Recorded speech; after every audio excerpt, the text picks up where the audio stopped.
Okay, students. Good morning.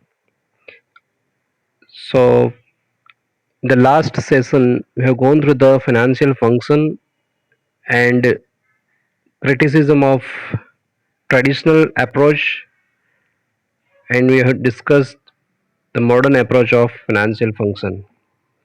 Now, today, we are going to discuss the most important topic of this particular chapter, that is financial function, that is functions of financial management, various functions of the financial management. So, before starting the functions of financial management, let us understand the meaning of financial management. Financial function के बारे में तो हमने last session में बात की थी, मगर आज हम बात करेंगे फाइनेंशियल फंक्शन के बारे में, सॉरी फाइनेंशियल मैनेजमेंट के बारे में. तो as I told you many time that मैंने once the word management comes, it means that planning, organizing, directing and controlling. So here the word is financial management. So financial management is an application of managerial techniques like planning, organizing, controlling to a finance function. Financial function को handle करने के लिए, financial function को अच्छे से perform करने के लिए आप जो मैनेजरियल टेक्निक्स यूज करते हो, that is known as financial management, right.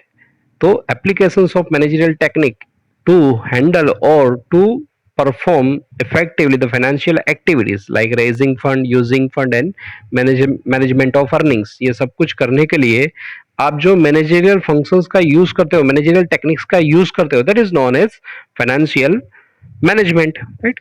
तो अर्नेस्ट वॉकर करके एक ऑथर है, उसने भी एक अच्छी डेफिनेशन दी है फाइनेंशियल मैनेजमेंट की. He said that financial management means managerial function like planning, controlling pertaining to acquisition of using of funds needed to the business. यानी कि कोई भी बिजनेस को पैसा लाने के लिए और पैसों का उपयोग करने के लिए जो भी मैनेजरियल फंक्शंस को मैनेजरियल फंक्शंस का यूज करना है, लाइक प्लानिंग का, कंट्रोलिंग का, ऑर्गेनाइजिंग का, ये सभी चीजों का जो यूज करते हैं, that is known as financial management. So, in short, applications of various managerial techniques to performing the financial functions, that is known as financial management. So, it is very easy to understand. Now, that is the most important topic, that FM means PODC, planning, organizing, coordinating, controlling financial activities. अब कौन कौन सी financial activities है? तो financial activities like raising funds, पैसे raise करना, कहीं से लाना, ढूंढना, सोर्सेज ऑफ फंड्स ढूंढना. उसके बाद borrowings from banks and financial institutions, जो भी बैंक्स जो पैसा देती है या तो कोई भी फाइनेंशियल इंस्टीट्यूशन से वो पैसा देती है, उसको उसके पास से कैसे पैसे लाना है, उसके पास से कैसे बोरो करना है, वो भी ये फाइनेंशियल फंक्शन फाइनेंशियल मैनेजमेंट करता है.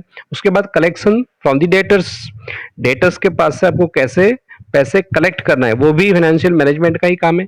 Payment to the creditors, creditors जिसके पास आपने पैसे लिए उसको फिर से वापस करना है, तो वो कैसे करना है, वो भी फाइनेंशियल मैनेजमेंट का ही काम है. तो उसके लिए भी प्लानिंग कोऑर्डिनेटिंग करना पड़ेगा. उसके बाद पेमेंट ऑफ डिविडेंड्स, जो भी शेयर होल्डर्स होते हैं उसको टाइम टू टाइम आपको डिविडेंड पे करना है, तो उसका परसेंटेज, उसका जो जो भी पोर्शन होगा वो कैसे डिसाइड करना है, उसको कैसे पेमेंट करना है, वो भी काम फाइनेंशियल मैनेजमेंट के अंदर ही आता है. देन इंटरेस्ट एंड टैक्सेस, अगर लोन ली है या तो डिबेंचर्स है तो डिबेंचर्स के ऊपर या तो लोन के ऊपर आपको इंटरेस्ट पे करना पड़ेगा, गवर्नमेंट को वेरियस टैक्सेस पे करने पड़ेंगे, तो उसके बारे में भी सोचने का काम फाइनेंशियल मैनेजमेंट का ही रहता है. Then the most important, that is writing books of accounts, यानी कि जो भी अकाउंट्स मेंटेन करने, बैलेंस शीट बनानी है, एनुअल रिपोर्ट्स तैयार करने, ये सारा काम भी, सारी रिस्पॉन्सिबिलिटी किसकी होती है? फाइनेंशियल मैनेजर की और फाइनेंशियल मैनेजमेंट या तो फाइनेंशियल डिपार्टमेंट की. And last, maintaining the financial records, यानी कि जो भी रिकॉर्ड्स पूरे साल के, सालों साल के रिकॉर्ड्स भी मेंटेन करने का काम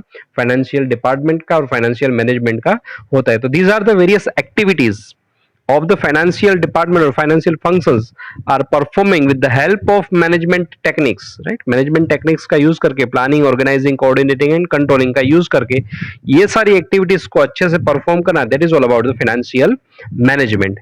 समझ में आ रहा है? Now the most important part of this particular topic, and that is very important, याद रखना है आपको, कि the functions of financial management. So the functions of the financial management are divided into two major part, right? दो part में उसको divide कर दिया है। एक तो है मैनेजरियल फंक्शन और दूसरा है एडमिनिस्ट्रेटिव या तो operative function. Now managerial functions are not a routine functions. Managerial functions जो भी होते हैं वो रूटीन डेली बेसिस पर उसका काम बहुत तरीके से होता नहीं है, बट एडमिनिस्ट्रेटिव फंक्शन और ऑपरेशनल फंक्शंस उसका काम रूटीन वर्क रहता है। So managerial functions generally performed by the managerial level, or that is we can say that there is an important function of the financial activity, यानी कि उसको primary functions भी बोला जाता है मैनेजरियल फंक्शंस को, एंड एडमिनिस्ट्रेटिव फंक्शन को routine functions भी बोला जाता है। सो मैनेजरियल फंक्शंस के अंदर कौन कौन से आते हैं, तो बहुत इजी से आप याद रख सकते हो। मैंने अभी बोला कि प्लानिंग, ऑर्गेनाइजिंग, ये सब कुछ याद रखोगे तो आपको फंक्शंस, मैनेजरियल फंक्शंस सारे याद रह जाएंगे। देखो फर्स्ट फंक्शन कौन सा है, फाइनेंशियल प्लानिंग, प्लानिंग आया, उसके बाद ऑर्गेनाइजिंग फाइनेंशियल एक्टिविटीज यानी कि ऑर्गेनाइजिंग द फाइनेंस डिपार्टमेंट, उसके बाद है फाइनेंशियल कोऑर्डिनेशन, कोऑर्डिनेट करना, उसके बाद है financial control, management of working capital, management of fixed assets, management of earnings, right? So these are the various functions of the managerial level. Managerial level पर ये सारे फंक्शंस होते हैं। कौन कौन से, रिपीट कर देता हूं वापस। Financial planning, planning, organising of financial department या तो ऑर्गेनाइजिंग फाइनेंस यानी कि प्लानिंग आ गया, ऑर्गेनाइजिंग आ गया, उसके बाद फाइनेंशियल कोऑर्डिनेशन, कोऑर्डिनेशन भी आ गया, फाइनेंशियल कोऑर्डिनेशन, उसके बाद फाइनेंशियल कंट्रोल यानी कि ये planning, organising, coordination and control. उसके बाद तीन मैनेजमेंट है, management of working capital, management of fixed assets and management of earnings. Earnings यानी कि जो भी प्रॉफिट करते हैं उसको कैसे मैनेज करना है वो, right? So financial planning, organizing, coordinating and control, management of working capital, fixed assets and earnings. These are the various managerial functions are performing by the financial management in the organization. Now the first function of this managerial function, that is financial planning, right? So it is very important that every company should have long term as well as the short term operational plans or long term or short term funds needed for the operation of the routine activity of the company. Company को अपना काम करने के लिए उसको long term capital भी चाहिए और शॉर्ट टर्म कैपिटल भी चाहिए। Now you know very well what is long term capital and what is short term capital, right? तो ये सभी लाने के लिए और उसको कैसे यूज करना है उसके लिए उसको बहुत सारी चीजें देखनी पड़ती है। So generally there are, we can say that there are important that financial planning is planning about the few things, that is short term and long term borrowings, यानी कि वो देखता है short term long term borrowings कैसे करनी है। याद रखना है short term and long term borrowings, पैसे कहां से लाने, फंड कैपिटल शॉर्ट टर्म और लॉन्ग टर्म कहां से लाना है उसके लिए प्लानिंग करता है। उसके बाद कैश फ्लो प्लानिंग करता है। कैश फ्लो प्लानिंग यानी कि जो भी कैश यूज हो रहा है उसको कैसे यूज करना है, बजट तैयार करता है तो बजट के बारे में सोचता है, तो कैश फ्लो प्लानिंग करता है। उसके बाद आता है we can say tax planning. Tax planning यानी कि टैक्स कहां पर बचाया जा सकता है, टैक्स को कैसे यूज करना है, टैक्स का पेमेंट करना है तो वो कैसे करना है, ये सारी चीजें भी फाइनेंशियल प्लानिंग के अंदर आती है। So financial planning is very important because the entire budget of the company or the organization are depend on the financial planning. If the financial planning is effective, then rest of the financial activity will be going very effectively. Now the second point is organizing financial department, या तो organizing finance department. So finance department, there are mainly two roles are performing by the finance department. दो role में financial department को divide किया जाता है। आपने भी शायद सुना होगा कि जनरली कंपनी के अंदर या तो कोई भी जगह पर दो रोल होते हैं फाइनेंस के अंदर। एक होता है ट्रेजरर का रोल। ट्रेजरर यानी हमारे देसी, हमारे लाइक कॉमन लैंग्वेज में उसको बोलते हैं खजांची, जो पैसे का हिसाब किताब रखता है वो, राइट? सो एक होता है ट्रेजरर और दूसरा होता है कंट्रोलर। तो ऑर्गेनाइजिंग यानी कि फाइनेंस डिपार्टमेंट को मेनली दो डिपार्टमेंट में डिवाइड किया है, फाइनेंशियल डिपार्टमेंट को दो डिपार्टमेंट में अलग अलग डिवाइड कर दिया गया है। एक है that is known as treasurer,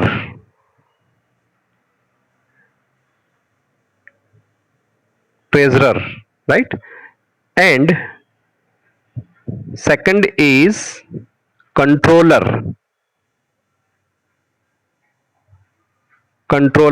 right? तो ट्रेजरर का काम क्या है? तो ट्रेजरर का काम है पैसे कहां से आएंगे और पैसे का हिसाब किताब रखना, और उसको जो the cash received and how to make the payment, right? Cash कहां से आएंगे उसको रिसीव करना है, उसको कलेक्ट करना है डेटर्स के पास से, और उसको फिर फंड का पेमेंट जो भी है वो कैसे करना है, ये सारा काम कौन करता है? ट्रेजरर का काम है। और जो कंट्रोलर है, कंट्रोलर का काम है फाइनेंशियल प्लानिंग करना, टैक्स प्लानिंग करना, फाइनेंशियल रिपोर्ट्स तैयार करना, बजट्स तैयार करना, एंड फाइनेंशियल सिचुएशन को कंट्रोल करने का काम कंट्रोलर का होता है। तो ये दोनों का काम, ट्रेजरर और कंट्रोलर का काम ऑर्गेनाइज कर दिया गया है कि ट्रेजरर का काम है पेमेंट रिलेटेड, केस रिलेटेड सारी चीजें ध्यान रखना, और कंट्रोलर का काम है प्लानिंग करना, बजट सेट करना, फाइनेंशियल रिपोर्ट तैयार करना, और फाइनेंशियल सिचुएशन को कंट्रोल करने का काम कौन करता है? कंट्रोलर करता है।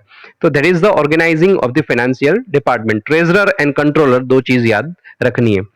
Now third point, that is financial coordination, right? So it is very important that if you run your organization very smoothly in the like different department of the of the various organization, right? अलग अलग department से उसको financial coordination नहीं होगा, उसके साथ financial coordination अलग अलग डिपार्टमेंट का नहीं होगा, तो वो स्मूथ चल पाएगी नहीं। And that is why it is essential और highly essential that coordination between the different department is required to handle the financial activity very smoothly.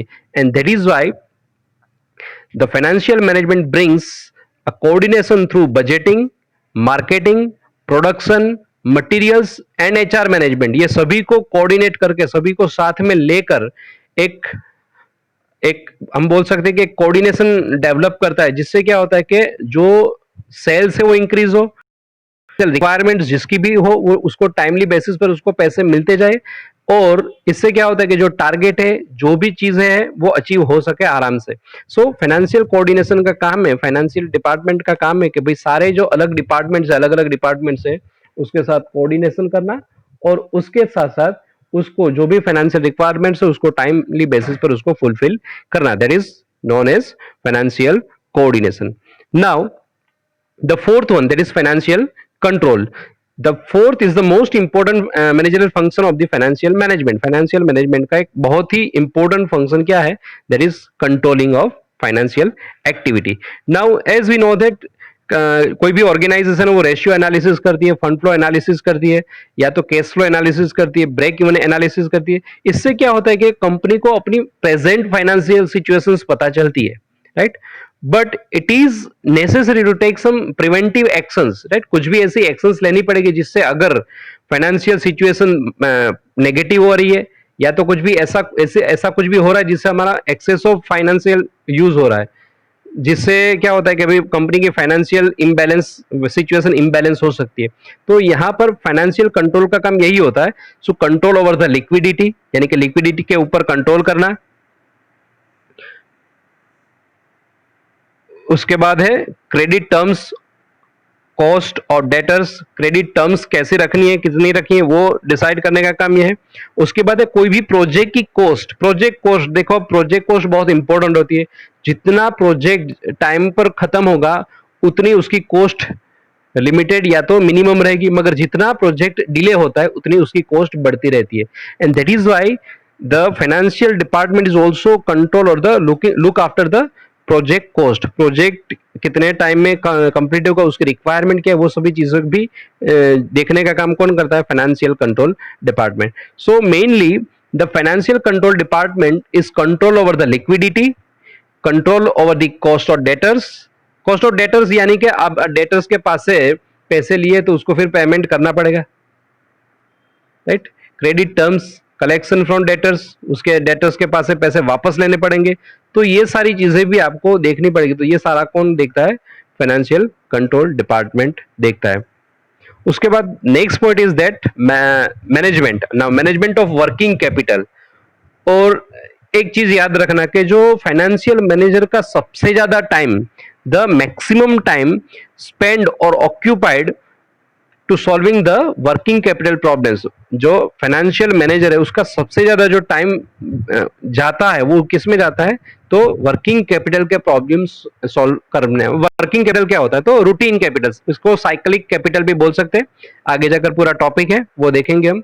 तो वर्किंग कैपिटल यानी कि रूटीन जो पैसे आपको चाहिए, लाइक से फॉर एग्जांपल हमारे घर में पापा हमको मम्मी को 5,000 रुपए दे दी और 5,000 रुपए में पूरा महीना चलाना है। तो 5,000 रुपए में जो पैसा वो रूटीन यूज होता है उसमें अलग अलग चीजें आती है, सब्जी आती है, मिल्क आता है, ये सब कुछ आता है। तो वो ये क्या है? Working capital. वैसे ही कंपनी के अंदर सैलरी दी जानी है, इलेक्ट्रिसिटी बिल है, या तो और कोई भी एक्सपेंसिस, स्टेशनरी है, ये है वो है, स्पेयर पार्ट्स है, उसके लिए जो सारे चीजें होते हैं उसको वर्किंग कैपिटल रिक्वायरमेंट होती है। और आपको पता होगा शायद कि सबसे ज्यादा जो कोई भी कैपिटल होता है उसमें लॉन्ग टर्म कैपिटल के बाद दूसरा जो इन्वेस्टमेंट या तो सबसे ज्यादा इन्वेस्टमेंट होता है वर्किंग कैपिटल के अंदर होता है। अब वर्किंग कैपिटल के अंदर अगर थोड़ी सी भी गलती हुई तो कंपनी को बहुत सारा उसका भुगतान करना पड़ता है, बहुत सारा नुकसान बेयर करना पड़ता है। And that is why management of working capital is very important part for responsibility और part of the financial manager, right. उसके बाद next management of fixed assets. Management of fixed assets, तो ये क्या है कि देखो आपको भी पता होगा कि आप एक बिल्डिंग बनाते हो, घर के अंदर कोई भी फर्नीचर बनाते हो तो उसका एक्सपेंस ज्यादा से ज्यादा होता है। एक मशीन कोई भी कंपनी में लगाते हैं तो उसका वो मशीन करोड़ों रुपए का होता है। So that is why to maintain, to handle और to service such fixed asset it is very important. और कोई भी प्रॉफिटेबल इन्वेस्टमेंट तभी होता है जब उसका जो फिक्स्ड एसेट्स है वो अच्छे तरीके से संभाला जाए। तो यहाँ पर फाइनेंशियल मैनेजमेंट का काम ये भी है कि भाई ये जो फिक्स्ड एसेट है उसका प्रॉपर मैनेजमेंट होना चाहिए, उसका मिसयूज नहीं होना चाहिए, उसका आप देख सकते हो कहीं भी गलत जगह पर उसका इन्वेस्टमेंट भी नहीं होना चाहिए। And last point of this managerial function is management of earnings, right. अब देखो कोई भी कंपनी होगी वो प्रॉफिट करेगी तो अपना 100% प्रॉफिट डिविडेंड के रूप में अपने शेयर होल्डर्स को कभी भी देती नहीं है, but they are doing the ploughing back method, यानी कि जो भी पैसा, जो भी प्रॉफिट आता है उसमें से थोड़ा बहुत रिजर्व फंड रखती है, इमरजेंसी फंड रखती है, और बाकी सारा वो अलग अलग तरीके से डिवाइड करके वो अपना डिविडेंड्स देती है, इंटरेस्ट देती है, बाकी सारा पेमेंट करती है, वो सब कुछ करती है। तो management of earnings include tax planning, dividend decisions and appropriation of profit. Profit को अप्रोप्रिएटली कैसे आपको डिवाइड करना है उसके बारे में भी सोचता है। तो मैनेजरियल अर्निंग्स के अंदर तीन चीजें आती है, तीन मेन एक्टिविटीज होती है। एक होता है टैक्स प्लानिंग, दूसरा होता है dividend decisions, and third one is appropriation of profit. ये तीन चीजें होती है और every organisation trying to maximise their wealth, right. तो वेल्थ कब बढ़ेगी? जब आप आपके शेयर होल्डर्स को प्रॉपर टाइम पर और अच्छा डिविडेंड दोगे तो कंपनी की रेपुटेशन बढ़ेगी, उसकी गुडविल बढ़ेगी, तो ऑटोमेटिकली वेल्थ मैक्सिमाइजेशन होगी। टैक्स प्लानिंग प्रॉपर होगा तो टैक्स लायबिलिटी कम होगी। अब टैक्स लायबिलिटी कम होगी तो जिससे क्या होता है कि कंपनी के नेट वर्थ में बहुत सारा प्रॉफिट हो सकता है, right. And that is why it is important to managing the earnings. Earnings का मैनेजमेंट करना बहुत जरूरी है। बहुत बार क्या करती है कंपनी अपने नेट प्रॉफिट में से बहुत दे आर हिंडरिंग और छुपाती है, प्रॉफिट को छुपाती है, और उसके बाद वो गलत तरीके से कुछ भी फ्रॉड कर सकती है। मगर इससे क्या होता है कि कंपनी का जो जो भी गुडविल है या तो जो उसके शेयर होल्डर्स है उसका ट्रस्ट धीरे धीरे धीरे उसके ऊपर से खत्म होने लगता है। And that is why it is important to never hinder the profit, और ट्रांसपेरेंसी रखना बहुत जरूरी है। So that is management of earnings. यहां तक रखते हैं, फिर वापस नेक्स्ट लेक्चर में मिलेंगे। Okay, thank you, have a nice day.